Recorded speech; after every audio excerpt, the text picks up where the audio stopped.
Hello everyone, my name is Ratnesh और बच्चों आज आपका स्वागत है एडवर्ब प्रैक्टिस पार्ट 3 में।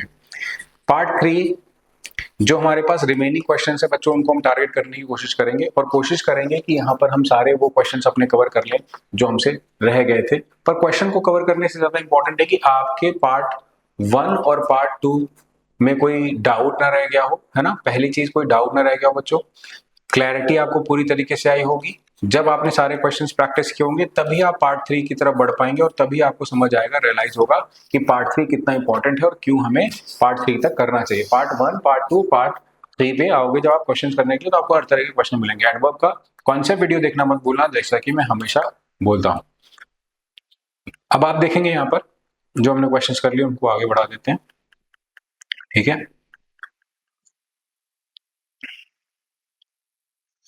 तो ये क्वेश्चन आपको याद होगा, ही हमने पार्ट 2 में करा हुआ। She asked me to completely forget it, but I want to know how easy it is to say so. When carefully examined, it will give us a clue mystery of the case. So she looked at him lovely. Whenever he liked to treat other brothers friendly, win their love and favor. They are very senior to me. So they dare not play a joke on them. I hardly ever sack him. सी है यहाँ पर, ये मैंने कल part 2 में बताया था। Before the game, she felt sure of winning.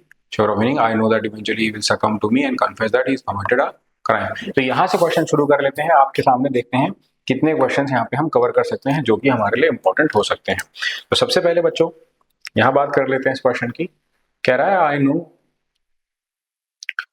I know that eventually he will succumb to me and confess that he has committed a crime.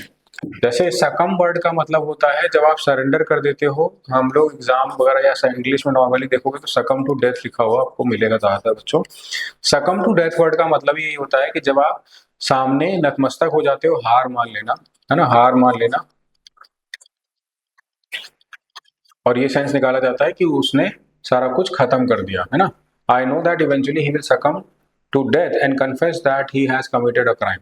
तो इस सेंस में इस सेंटेंस को यूज किया जाता है। कभी भी आप सेंटेंस को देखोगे तो आपको लगेगा कि हाँ, इसका यही सेंस बन रहा है और ये काफी इंपॉर्टेंट कंडीशन है। I know that eventually he will succumb to me and confess that he has committed a crime. तो ये सेंटेंस बिल्कुल सही है, इसका आंसर आप नो एरर लगा सकते थे। कह रहा है where else did you go besides the office, she asked her brother. तो सबसे पहले मैं आपको बताना चाहूंगा कि बिसाइड और बिसाइड्स में डिफरेंस क्या होता है बच्चों। बिसाइड और बिसाइड्स का डिफरेंस आपको पता होना चाहिए। बिसाइड वर्ड का मतलब होता है adjacent to something, adjacent to something. इसका हिंदी मतलब होता है बच्चों के बगल में, के बगल में। अच्छा, बिसाइड्स वर्ड का मतलब होता है in addition to,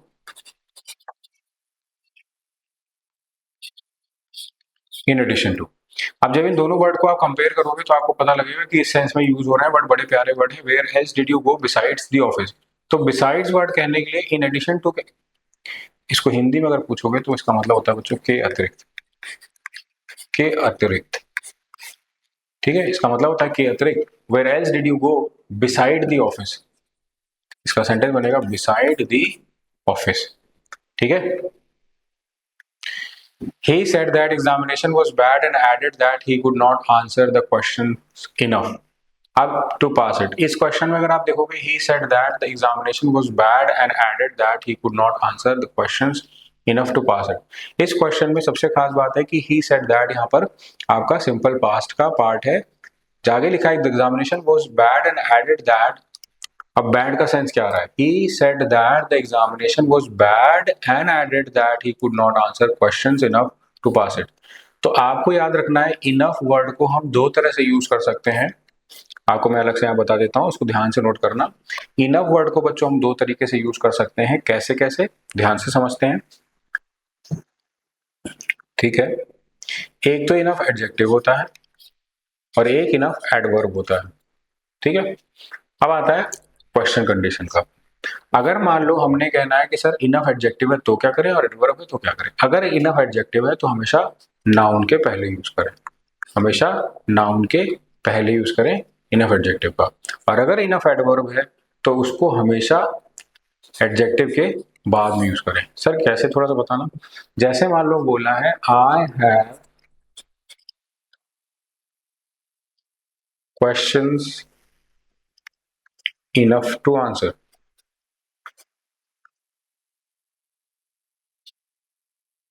I have questions enough to answer. तो आप बहुत इजी भाषा में इसको यूज करके बोल सकते हो sir does not make sense, I have questions enough to answer, what does it mean? Questions आपका नाउन है ना, तो आप नाउन के केस में क्वेश्चंस इनफ नहीं लिखोगे, आप बोलोगे I have enough questions to answer. Basic बात समझ आई, I have enough questions to answer, क्योंकि आप नाउन और एडजेक्टिव को ऐसे नहीं कर दोगे कि वो मिसमैनेज हो जाए, आपको समझ ही ना आए, पर आपने नाउन के पहले एडजेक्टिव लगा देना है, सिंपल सी बात है। अब एक बार एडजेक्टिव को क्वेश्चन देख लेते हैं। अगर मान लीजिए आपको सेंटेंस बनाना है बच्चों की, she has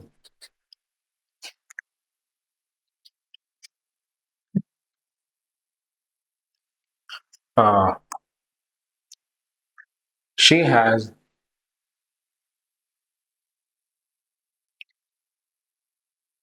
a capacity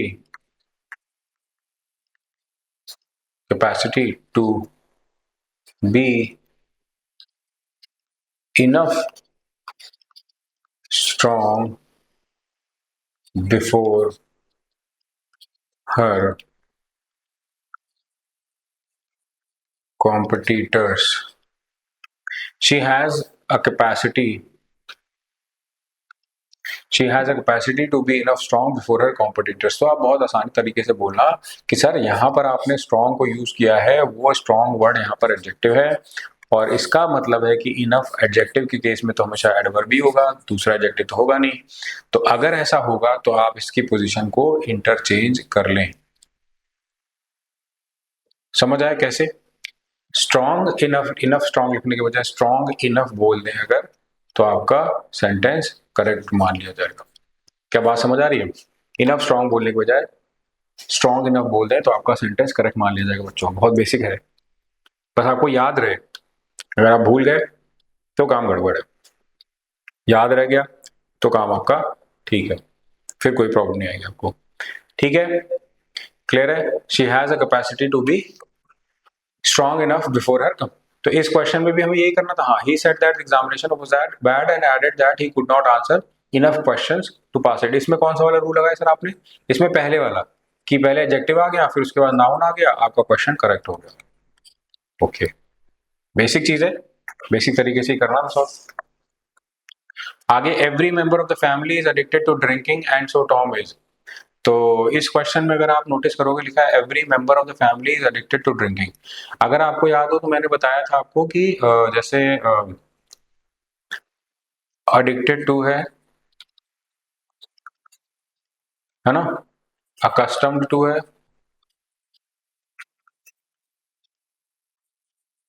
habituated to है, प्रोन टू है, उसके बाद है विद अ व्यू टू, उसके बाद है लुक या लुकिंग फॉरवर्ड टू। लुक या लुकिंग जैसे भी लिखना है आपको लिख सकते हो। इज एम आर है बच्चों, इसके साथ आप खास करके यूज टू लगा रहे हो, मैंने इज एम आर इसलिए लिखा है, बाकी तो आप लिख भी लोगे इसके साथ, अगर नहीं लगाओगे तो आपका क्वेश्चन वैसे भी गलत हो जाएगा। तो आपके लिए सजेशन है कि आप ऐसा करो हमेशा के लिए, है ना, मतलब फिक्स है कि आप इसको लगाओ ऐसे, तो आपको क्वेश्चन गलत ना हो पाए। तो सर इसमें फिर हमें करना क्या रहेगा इसमें बच्चों? इसमें क्या करना है आपको चेक, इसमें जैसे ये वर्ड्स लिखे हैं तो इसके बाद आपको चेक करना है कि जेरेंट फॉर्म ऑफ नाउन आया है नहीं आया है। बात समझ आ रही है कैसे जेरेंट चेक करोगे? इसके बाद लिखोगे आईएनजी फॉर्म ऑफ वर्ब लिखनी है। Every member of the family is addicted to drinking, ये सही लिखा है, every member of the family is addicted to drinking and so Tom is, so is Tom, so is Tom. तो आप सो लिखने के बाद पहले वर्ब फिर उसके बाद object, so is Tom, Tom, so Tom is लिखने के बजाय लिखो सो इज टॉम। तो डी इसका आंसर आप कर सकते हो, सो इज टॉम गलत है, सो टॉम इज गलत है, सो इज टॉम आपका सही सेंटेंस मान लिया जाएगा। ओके, कोई डाउट तो नहीं आता? The eastwards wind help the boat, the eastwards wind help the boat going from western bank to eastern bank of the river.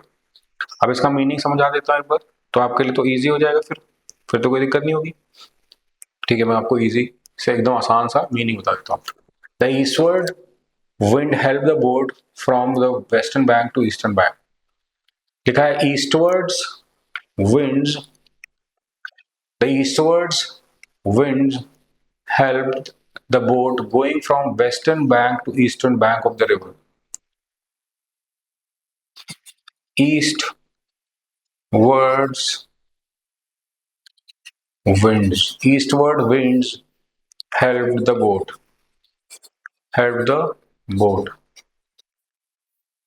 from the western bank to eastern bank। अब from के साथ to आता है, वो मैं आगे लिख नहीं रहा हूं। From western bank to eastern bank मतलब वेस्टर्लीज इधर से अगर चल रही है तो ईस्टर्लीज की तरफ जा रही है। अब आपको क्या ध्यान रखना है कि वेस्टर्लीज ईस्टर्लीज कहते हैं, पर ईस्टवर्ड्स विंड के बजाय ईस्टवर्ड विंड्स बोलो तो आपका grammatically correct condition true condition में आएगा माना जाने वाला सेंटेंस। ये थोड़ा सा ध्यान रखने वाला पार्ट था। ए पार्ट में इसका आप आंसर मार्क कर सकते थे अगर आप इसको लॉजिकली एक बार चेक कर लेते, है ना। पॉइंट है ना, गलत होने के चांसेस क्वेश्चन में। आगे देखो कह रहा है, इसमें रेड पेन यूज कर लेते हैं। देखो बच्चों, हर क्वेश्चन को आपको बताया गया है नॉट ओनली वी लॉस्ट, कह रहा है not only we lost what we had on our disposal but we also lost our patience, है ना। Not only we lost what we had on our disposal but we also lost our patience. इस sentence का meaning क्या है और conditions इसकी कैसे बनेगी ये आपको यहाँ पर बताया जाएगा। जैसे सबसे पहले बेसिक एग्जांपल से समझते हैं। कह रहा है ना केवल not only we lost what we had on our disposal. अभी क्या कह रहा है, कह रहा है not only we lost what we had, not only we lost लिखा है ना, but also we lost our patience. Not only we lost what we had on our disposal we also but also we लिखेंगे, but also we lost. तो मतलब हम इसमें answer अगर error बताएंगे तो सर यहाँ पे बताएंगे सी पार्ट में इसका आप एरर बता के क्वेश्चन को करेक्ट कर सकते हो। मतलब एक बेटर तरीका है आपके पास। आपको करने को क्या है, करने को आप गलत तरीके से करोगे तो आपको ऐसा गलत भी हो सकता है, पर अगर आप इस तरीके से कर लेते हो तो आपका आंसर सही आ जाएगा। ठीक है, तो 30-15 ये इस तरह से आपका सेंटेंस करेक्ट हो सकता है अगर आप सी पार्ट में आंसर मार्क कर लो। Under no circumstances we can help you in this illegal work said the manager. इस क्वेश्चन को भी समझ लेते हैं। Under no circumstances we can help you in this illegal work said the manager. अब ये कह रहा है किसी भी सर्कमस्टांसेस में, अंडर नो सर्कमस्टांसेस,